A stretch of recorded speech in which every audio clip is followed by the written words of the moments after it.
Hello po sa inyo, Boss Bob. Kamusta naman kayo? Joey na lang yung itawag niyo sa akin. Hindi ko alam kung bakit bigla kong naisip isulat to, pero pakiramdam ko ay kailangan ko lang mailabas. Mahilig din naman akong makinig ng mga horror stories. Hindi rin kasi ito yung tipong openly ikinukwento ng mga naging katrabaho ko noon. At kahit hanggang ngayon, ilang taon na rin mula nung huling araw ko sa Enchanted Kingdom, dala ko pa rin yung mga alaala na parang kahapon nang nangyari. Nagtatrabaho ako noon sa Enchanted Kingdom. Simple lang yung trabaho ko. Part ako ng maintenance at minsan pinapaupo sa ibang rides para tumulong magbantay. Sa unang tingin, syempre parang ang saya ng trabaho ko. Sino ba naman ang hindi matutuwa na araw-araw nasa pinakakilalang theme park ka sa Pilipinas? Pero sa akin, ibang parte ng park yung nasaksihan ko. Hindi lang yung mga masasayang bata at mga tao, kundi pati na rin yung mga hindi maipaliwanag na bagay-bagay. Unahin ko na yung pinaka nakakatindig balahibo para sa akin. Ito yung kwento ko tungkol sa batang ligaw. Estudyante siya. Lagi kong nakikita na parang galing sa eskwela. Naka-uniform, shorts, puting polo, minsan ay may bag pa. Siguro mga 10 taong gulang pa lang siya. Hindi ko pa ngayon pinansin masyado nung una kahit na mag-isa lang siya. Akala ko kasi ay anak lang ng isa sa mga staff o nag-field trip tapos inaantay lang yung mga kasama niya. Una ko siyang nakita sa carousel. Pauwi na ako noon paggabi na. Tapos may batang nakatayo sa tabi ng carousel. Nung nasa gate na ako, naalala kong may naiwan ako sa loob. Kaya binalikan ko. Nakita ko na andoon pa rin siya. Siyempre ako nagtaka na at inisip na baka nawawala na yung bata. Ang layo din kasi ng nilakad ko. Kaya kung susumahin, ang tagal na niyang nakatayo doon. Kinausap ko yung bata. Tinanong ko kung nasaan yung mga magulang niya o kung may iba ba siyang kasama. Pero hindi siya sumasagot. Hindi rin ako nililingon nito. Basta naatitig lang siya doon sa carousel. Tapos nagulat na lang ako nung tinapik ako ng kasamahan ko. Sino raw yung kausap ko at bakit daw ako nagsasalita ng mag-isa? Nung lingunin ko yung carousel at ituturo ko na yung bata, bigla na lang yung nawala. Hindi na ako nakapagsalita. Sinabay na lang ako ng kasamahan ko palabas. Kinabukasan, nagkaasaran pa nga sa mga kasamahan ko. Kinuwento kasi nung nakakita sa akin na nagsasalita ako mag-isa. Sinabi ko na may nakita kasi akong bata kaya kinausap ko, baka kasi nawawala. Mas lalo nila akong tinawanan. Wala naman daw kasing nakitang bata yung kasamahan ko. Malayo pa lang daw siya ay nakita na niya ako naglalakad. Nagulat na lang siya nang tumigil ako bigla sa may carousel at nagsalita. Baka raw di na kasi ako nakakapagpahinga. O nabaliw na rin kasi broken hearted. Tinawanan ko na lang.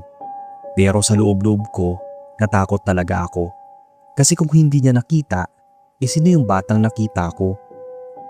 Ang masaklap pa, hindi yun yung unang beses na nakita ko yung bata. Minsan sa may Rio Grande, paikot-ikot lang siya sa gilid ng ride. Minsan naman, biglang lilitaw sa harap ng cotton candy stand na matagal nang sarado. At sa bawat pagkakataon, ako lang yung nakakakita sa kanya. Doon ko napagtanto na hindi siya buhay na tao. Kaya tuwing nakikita ko yung batang yon, nilalayo ko na lang agad yung tingin ko. Kasi hindi ko rin alam kung anong gagawin niya kung sakaling ma-realize niya na nakikita ko siya. Ewan ko ba, hindi ko rin alam kung bakit may batang nagpapakita sa akin sa loob ng EK. Wala naman ako nabalita ang estudyante na namatay doon. Pero sigurado akong hindi yon imagination lang. Kasi ilang beses, ilang linggo, paulit-ulit ko siyang nakikita at palaging pareho yung itsura at suot niya. Hindi ko na siya ginambala pa o pinakialaman dahil hindi ko alam kung anong kaya niyang gawin. Ang isa pa sa masaklap, bukod doon sa bata, may iba pa akong nakita at naramdaman doon sa trabaho ko na yon. May kwento rin kasi sa amin tungkol sa isang trabahador na aksidenteng nahulog mula sa taas ng isa sa rides. Hindi na siya nakaligtas. Ang hindi alam ng ilan, nagpaparamdam pa rin yung kaluluwa ng trabahador na yon at isa ako sa mga saksi. Naalala ko, naglalakad ako noon papunta sa exit. Ako lang yung mag-isa kasi madalas talaga mag-isa lang akong umuwi. Sarado na yung park noon at nag-overtime lang ako. Tahimik yung buong EK. Paglingon ko sa space shuttle ride, parang may nakita akong tao sa itaas. Silhouette ng lalaki, nakayuko, tapos parang may inaayos. Inisip ko na baka maintenance staff. Pero nung tumitig pa ako, doon ako kinilabutan dahil walang mukha yung lalaki doon sa taas. Sigurado ako kahit na gabi na malinaw sa akin na walang mukha yung lalaki. Yung para bang blurred. Sa sobrang takot ko, nagtatakbo ako palabas. Hindi ko na kinuwento sa mga kasamahan ko kasi baka asarin na naman ako. Kaso lang, hindi lang yun yung unang beses na nangyari. Hindi rin siya isang beses lang na nagpakita. Minsan, habang naglilinis ako, naririnig ko yung tunog ng mga bakal na parang may gumagalaw sa taas ng ride kahit sarado na. Yung parang tunog ng bolt and chains na parang may gumagamit pa ng ride. May pagkakataon pa na habang naglalakad ako pa uwi, naririnig ko yung yabag ng mabibigat na boots sa likod ko. Paglingon ko naman ay walang tao. Pero ramdam mo yung presensya na parang may sumusunod sa bawat hakbang mo. Hindi naman talaga ako sigurado kung yun yung lalaking namatay dati. Pero sa kanya ko lang din kasi maililink kasi nga siya lang naman yung may malagim na istorya doon sa park. Kaya feeling ko ay siya talaga yung nagpaparamdam. Hindi lang naman din ako yung nakaramdam nun. Nung medyo katagalan na, may isa akong kasama na minsang naiwan naman sa park mag-isa. Pagdating niya sa exit, nagmamadali siyang lumabas. Sabi niya, may narinig daw siyang halakhak ng mga bata. Pero wala nang tao sa park noon kasi madaling araw na. Kaya kapag tinatanong ako noon kung bakit bihira akong mag-overtime, simple lang yung sagot ko. Ayoko nang abutan ng dilim sa loob. Hindi ko alam kung kaluluwa ba yon ng mga hindi matahimik, mga elemento o mga demonyong nanggagamit lang ng wangis at boses ng mga tao para paglaruan yung mga gaya ko. Alinman sa mga yon, kinikilabutan pa rin ako. Kalaunan, umalis na rin ako doon sa trabaho. Hindi ko alam kung sino pa sa aming mga trabahador o bumibisita doon ang nakaramdam at nakakita ng kakaiba. Pero ako, sigurado ako sa nakita ko at hindi yon imahinasyon lang. Alam kong posibleng hanggang ngayon, andoon pa rin sila. Hanggang dito na lang muna, Boss Bob, ang kwento ko. Sana ay maisama nyo to sa channel.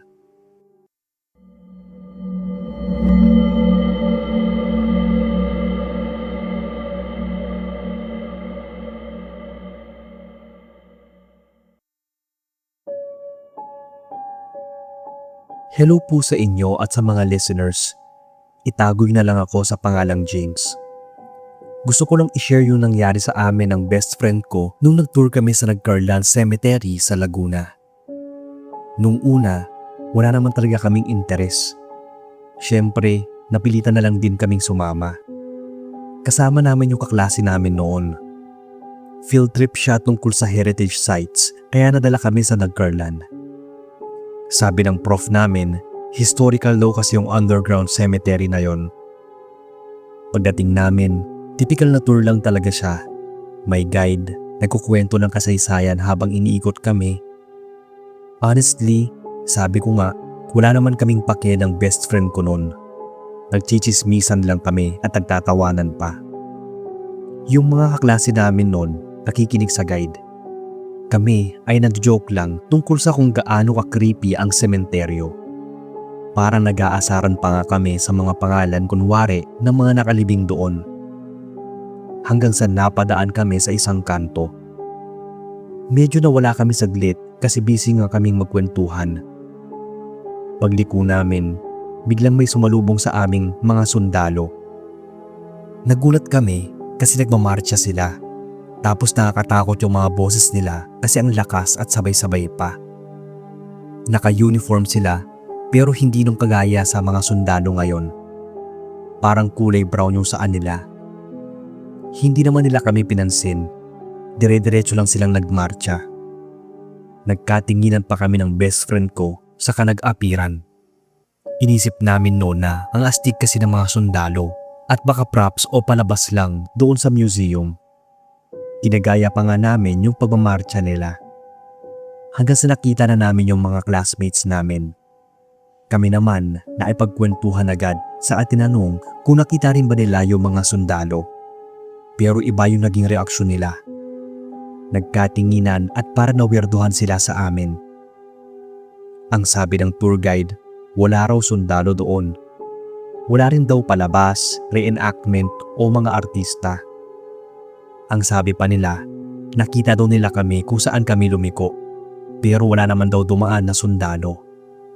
Kami lang daw talaga yung naglakad doon. Inasar pa nga kami na gawa-gawa lang namin yung kwento. Tapos yung iba, sinabi na baka minumulto na nga kami ng mga nakalibing doon dahil puro kami biro. Doon na kami medyo kinabahan.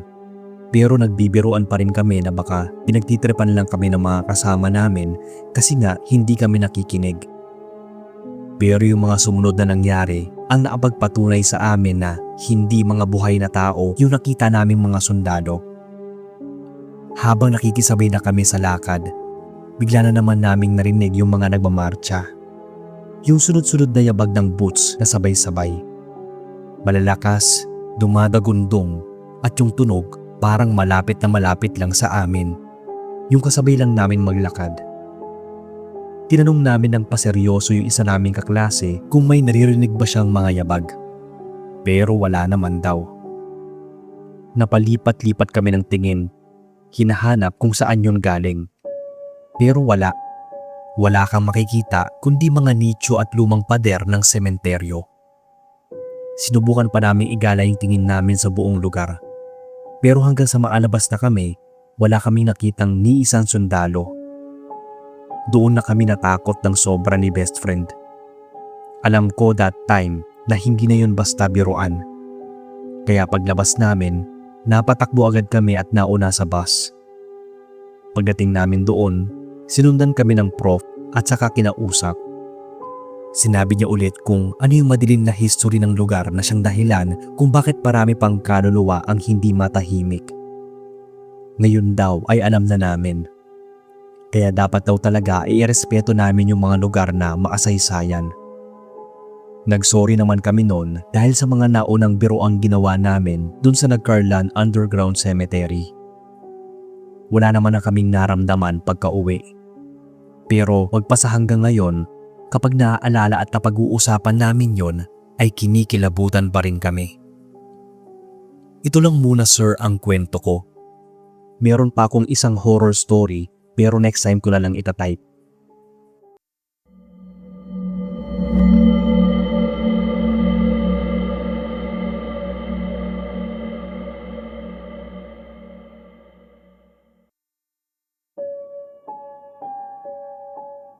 Magandang gabi po. Ako po si Alvin from Caloocan. Architecture student ako at nung isang taon, halos buong summer ay nasa Calamba ako para mag-document ng mga lumang bahay para sa thesis ko. Marami namang ibang places pero doon yung napili ko na sana hindi na lang pala. Para sa mga hindi nakakaalam, marami pang nakatayong ancestral homes mula pa sa panahon ng Kastila sa Laguna. Magaganda ang disenyo, matataas ang kisame, mga sahig na gawa sa nara at pintuang halos 2 tao ang lapad. Bukod sa ganda ng mga bahay, may mga bagay din doon na nakakapagpaalala ng kasaysayan nila. Isa sa mga napuntahan ko ay sa Calamba proper. Lumang-luma na yung bahay at wala na ring nakatira. Inaalagaan pa rin naman ng caretaker. Pero kita mong malapit nang bumigay yung mga bintana tapos sinaanay na yung ibang dingding. Pagpasok ko pa lang, naamoy ko agad yung halos lumang kahoy na naaalikabukan. Sa pagkakatanda ko ay may naamoy din akong kandila na parang kakasindi pa lang. Pero wala naman akong nakitang naasinding kandila doon. Wala akong kasama that time kasi basta lang akong pinaakyat ng caretaker. Andoon lang naman siya sa bakuran at nagwawalis. Pero sa loob, ako lang talaga ang mag-isa. Kaya di rin ako nagsayang ng oras. Kinuha ko agad yung camera at nagsimulang magpicture. Focus lang talaga ako noon sa mga kinukunan ko. Wala pa naman akong nararamdaman na kung ano kasi hindi rin naman ako nag-iisip na baka may multo. Natutuwa din ako sa mga wood carving sa bahay. Pero nagulat ako nang tingnan ko na yung mga pictures sa cellphone ko.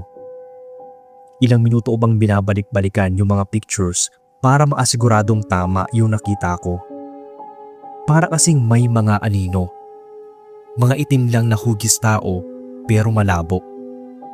Wala naman akong ganong nakita nung napipicture ako o baka hindi ko lang napansin kasi nga malabong shadows lang naman. Kaya sinubukan kong ulit-ulitin magpicture para siguraduhin kung meron ba talagang lalabas. Nung makita ko na yung mga bago kong kuha, munti ko nang mabitawan yung phone ko.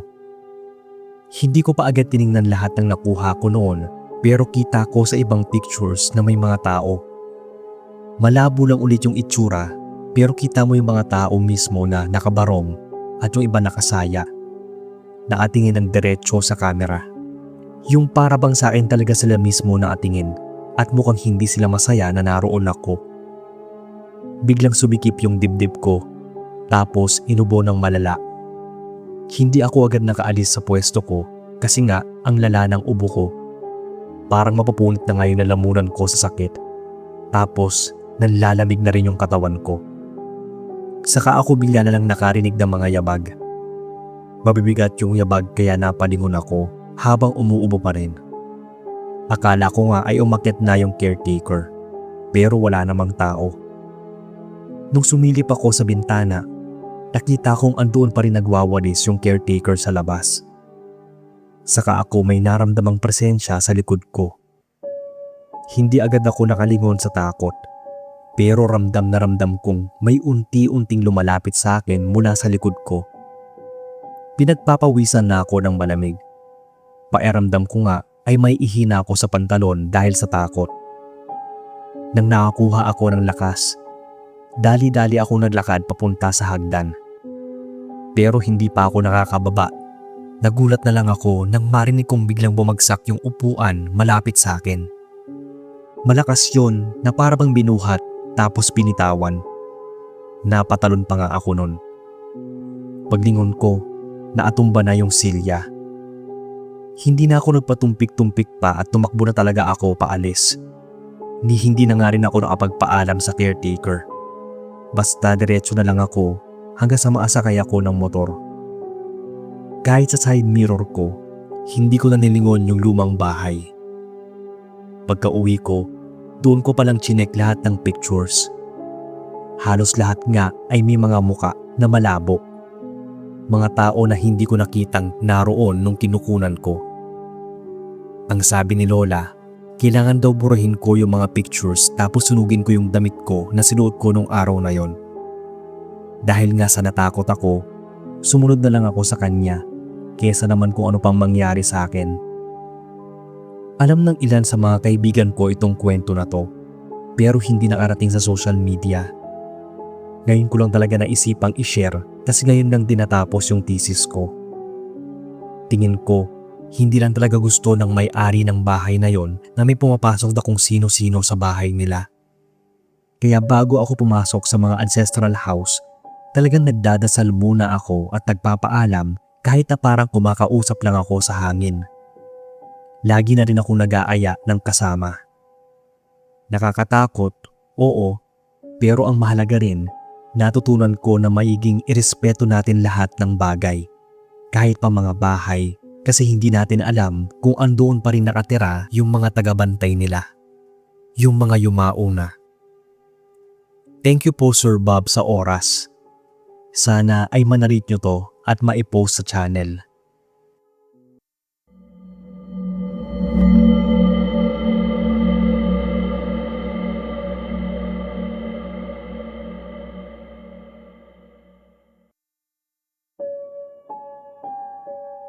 Magandang gabi sa inyo, Sir Bob. Ako si Ria. Gusto ko lang ibahagi itong nangyari sa akin sa probinsya namin sa Laguna. Hindi ko alam kung ako lang ba ang nakaranas nito, pero makikibasa po ako sa comments nyo kung sakaling ma-post ito. Hihingi lang din po ng payo. Nagsimula lahat nung umuwi kami para sa isang family reunion. Ang tagal ko na rin hindi nakakabalik sa Laguna noon dahil busy sa trabaho. Kaya excited ako makita ulit yung mga pinsan, tito't tita, lalo na si Lola na matanda na at madalas manghina. Malayo yung bahay niya mula sa bayan. Maraming mga puno doon at halos puro lumang bahay lang din. Marami kami ang nagpunta at syempre lahat kami doon ay natulog kasi 3-day reunion naman yung ganap namin. Nung unang gabi, sa sala ako natulog kasi puno na yung ibang mga kwarto. May kasama naman akong ilang pinsan pero nauna silang nakatulog dahil sa pagod. Maya-maya, habang naapikit ako, bigla kong narinig yung 3 malakas na katok. Tok, tok, tok. Hindi naman talaga sobrang lakas pero malinaw na malinaw sa tenga ko. At dahil wala namang ibang gising para magbukas ng pinto, napatayo agad ako. Akala ko kasi ay may kamag-anak lang kami na tumatambay sa labas tapos ngayon palang pauwi. Sumilip ako sa bintana pero wala akong nakita. Binuksan ko pa rin yung pinto. Walang tao. Nagtaka ako kasi sigurado talaga akong nakarinig ako ng katok. Imposible din naman na may nantitrip lang dahil layo-layo ang mga bahay doon at gated yung compound ng lola ko. Bumalik na lang ako sa sofa at pinilit matulog. Pero kinakabahan na talaga ako ng mga oras na yon. Ayoko nang talagang takutin yung sarili ko kaya natulog na lang ako. Kinabukasan, naikwento ko agad kay nanay yung nangyari.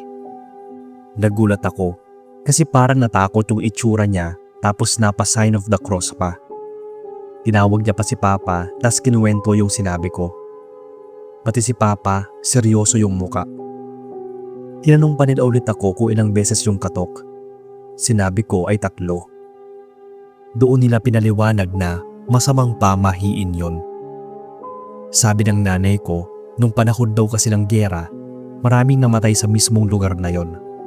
Maraming pinatay, maraming nasunog, at karamihan hindi nailibing ng maayos. Kaya raw hanggang ngayon, may mga kaluluwa pa rin gumagala, naghahanap ng mga bahay na may masusundo. At kapag 3 beses kang kinatok sa gabi, wag na wag mo raw yun bubuksan dahil hindi galing sa taong buhay yon. Tatakot naman ako sa kwento nila at medyo nag-isip pa kung may napapasok ba kung ano sa bahay ni Lola. Sinabi naman nila na baka wala lang daw yon pero pag naulit pa ay huwag ko na lang pagbubuksan kung wala namang taong nagsasalita. Pagsapit ng gabi, mas pinili kong huwag mag-isip. Pero eksaktong 10 oras na ng gabi, narinig ko na namang may kumatok ng 3 beses. Mas mabigat na yung tunog, kaya mas lalong nagsitayuan yung mga balahibo ko. Nanigas ako sa sofa, pero napilitan akong lumapit sa bintana para silipin kung may tao. Nagulat naman ako nang may makitang 3 figura sa pag-aakalang yung ibang kamag-anak namin yon. Dahil hindi naman lahat ay nakitulog kina Lola. Pagbukas ko ay malamig na hangin lang ulit yung sumalubong sa akin. Lumingon-lingon pa ako sa paligid para siguraduhin kung may tao ba o wala. Doon ko napagtanto na 3 anino lang yung nakita ko. Naalala ko yung bilin ni na mama at ang tanga ko lang kung bakit hindi ako nagtanong kung sino sila para naman malaman ko kung sasagot ba. Agad kong sinara yung pinto sa takot. Pero mas naramdaman ko yung kilabot kahit na nasa loob naman ako ng bahay at sarado na yung pinto. Pakiramdam ko tuloy, nakapasok na yung 3 anino at nagmamasid lang sila sa akin, sa aming lahat. Inisip ko pa noon kung bubuksan ko ba dapat ang bintana o pinto para makalabas rin sila. Ewan ko, gulong-gulo na ako. Ilang minuto akong naatulala sa sala. Hanggang sa nakita ko yung isa kong pinsan at inaya ako na sa taas na lang matulog dahil may space pa naman daw. Kaya kahit ayaw kong maipagsiksikan, Sumama na lang ako dahil takot din ako sa may sala. Habang umaakyat, ramdam kong may malamig na hangin sumusunod sa akin. Kahit yung pinsan ko, napansin na bakit parang ang lamig daw masyado. Hindi na lang ako sumagot, saka na madali na lang papunta sa kwarto. Madaling araw na ako nakatulog, kaya isa rin ako sa mga huling nagising. Nagulat na lang ako kasi puro sila nag-iiyakan na pagkagising ko. Ang sabi nila, patay na raw si Lola. Inatake daw habang natutulog tapos hindi na nagising. Nanlamig yung katawan ko. Bukod sa patay na si Lola, naalala ko na naman yung sinabi ni Mama tungkol sa 3 katok pati na sa 3 anino na nakita ko nung gabi. Iniisip ko noon na baka nga totoo yung sinabi ni na Mama na naghahanap sila ng masusundong kaluluwa at dahil pinapasok ko sila, kinuha nila si Lola. Naiyak na lang ako dahil bukod sa pagluluksa, sinisi ko rin yung sarili ko na baka kung hindi ko binuksan yung pinto nung narinig ko yung 3 katok ay baka buhay pa si Lola. Hindi ko alam kung yun ba talaga ang explanation doon o sadyang oras na talaga ni Lola. Kayo sir at sa mga listeners, ano sa tingin nyo? Mga ilang taon na rin to nangyari, pero hanggang ngayon ay naiisip ko pa rin. Maraming salamat po sa mga sasagot.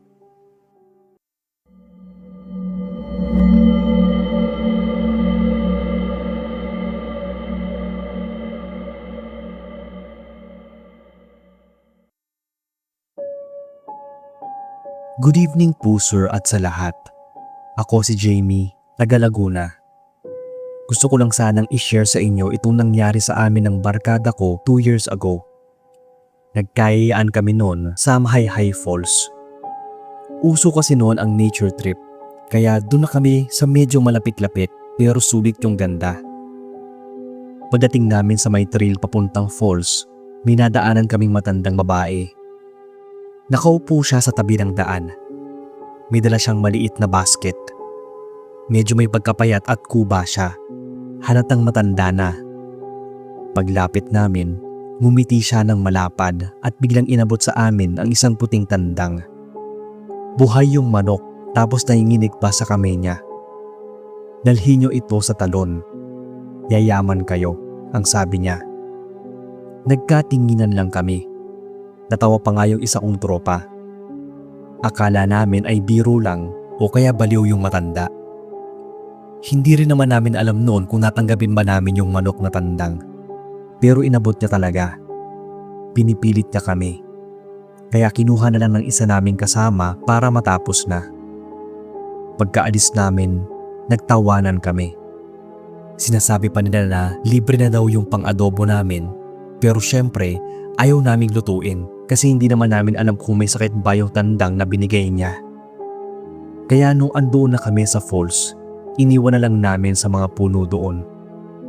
Nasaktuhan naman na wala masyadong tao. Hindi rin kasi summer season noon nung pumunta kami. Mga bandang 8:00, habang nagluluto kami ng noodles, bigla na lang sabay-sabay na tumilaok yung mga tandang. Nagulat kami kasi parang ang daming tandang sa paligid, wala naman kaming nakitang mga tandang nung umaga pa. Sabay-sabay sila at paulit-ulit. Sabog sa buong gubat yung tunog nila. Parang nakakabingi na ewan. Yun bang galing sa iba't ibang parte ng gubat yung mga tilaok? Ang creepy kasi ang dami nila. Sabay-sabay. Tapos mamaya, biglang huminto. Pinag-usapan lang namin saglit na, ayun nga, weirdo yung nangyayari. Pero nilis din namin yung topic kasi ayaw naming magkatakutan. Pero hindi pa doon natapos yung gabi namin. Kami lang yung nag-overnight camping noon.